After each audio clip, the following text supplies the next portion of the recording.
India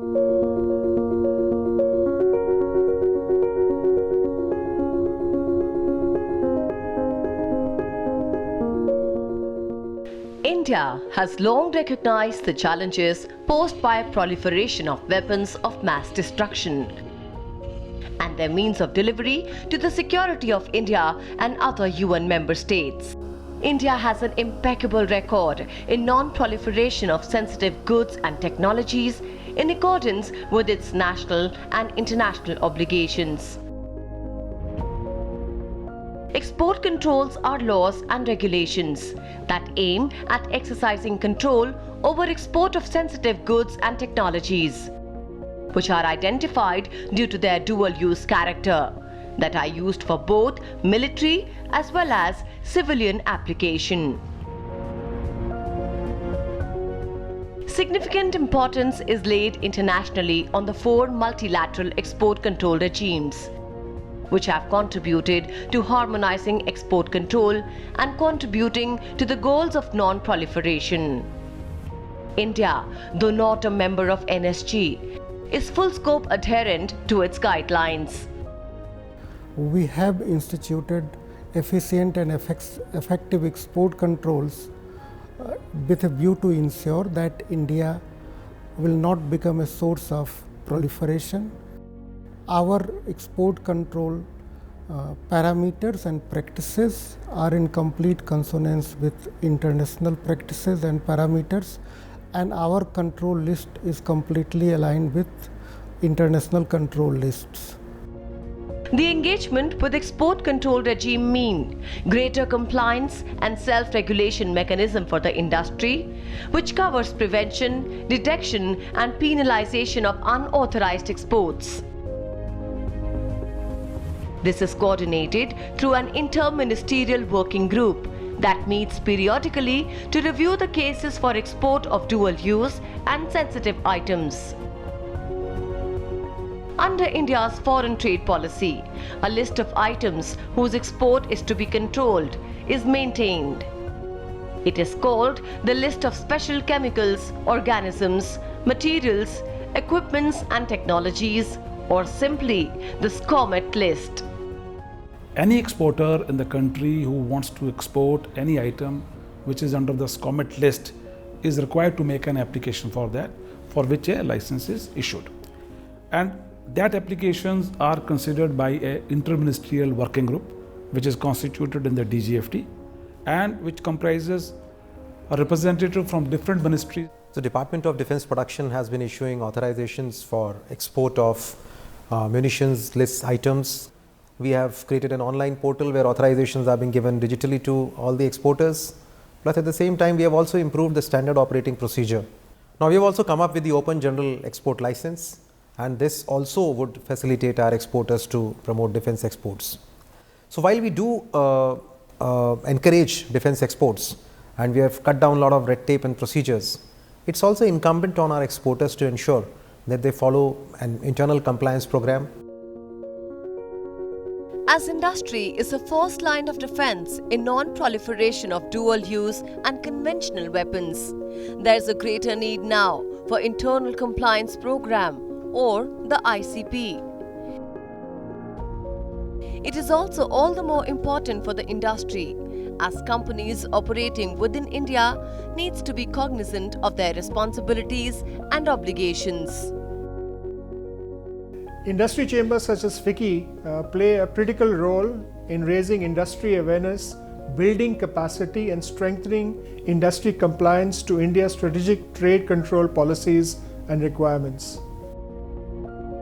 The export control regime's prime focus is to contribute in the contours of international security, transparency and greater accountability by the member nations, and ensuring that neither dual-use goods and technologies nor conventional weapons fall into wrong hands. It is here the ICPs guide organizations in maintaining self-regulation and strict trade compliance and minimizing risks of any legal or policy violations. Given India's rising influence at the global stage and the keenness to engage in the licensed trade of high technology dual-use items as well as the conventional weapons, our entry to export control regimes has opened up new opportunities for Indian industry and the Indian-made high-tech items to be transferred across the world, in tune with Make in India. The process we follow here is, once an order comes, we do screening. In case of a restricted or embargo country, we do a watch list screening. High risk country, workflow is there, and for an embargo country, there's a workflow. Only after the approval process through legal team, the order is booked into a system, verifying that it's a valid end user. Whenever we are getting any orders, then we have a legal compliance team also to take care of all requirement of that orders. If suppose any items are there which is falling under ISCOMET, then we go for that requirement of that ISCOMET licenses.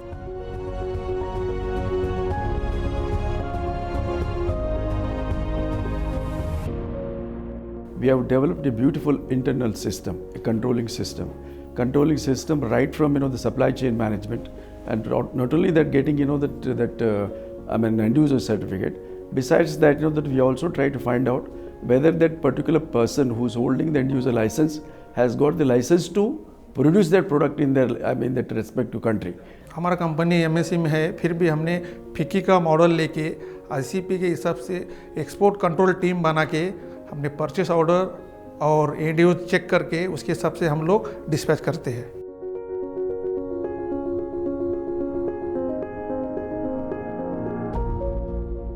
Non-compliance is not an option for us.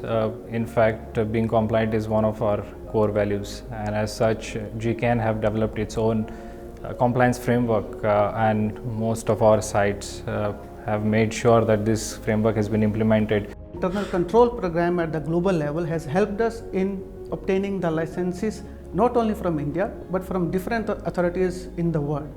This has also helped us to set up our own sort of an internal compliance program as per the law of the land wherever Nokia is having their own offices. Our internal compliance program runs into the 7 pillars of ICP: the management commitment, roles and responsibility, classification and licensing, training, record keeping, audit.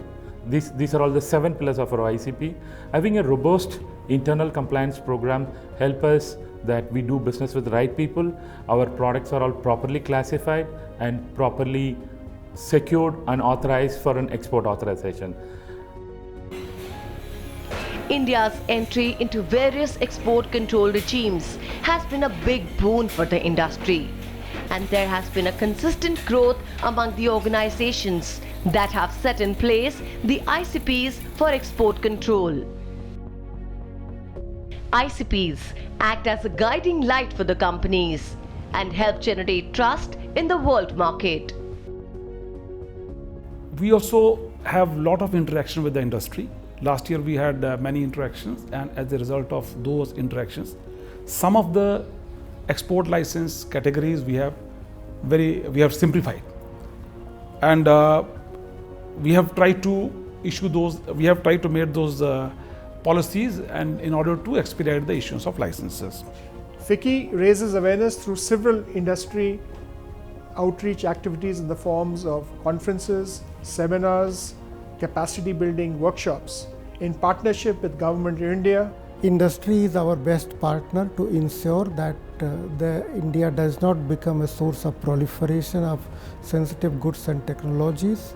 I request industry to institute internal control practices to ensure that they take all the precautionary steps to make sure that their exports do not reach the wrong destinations.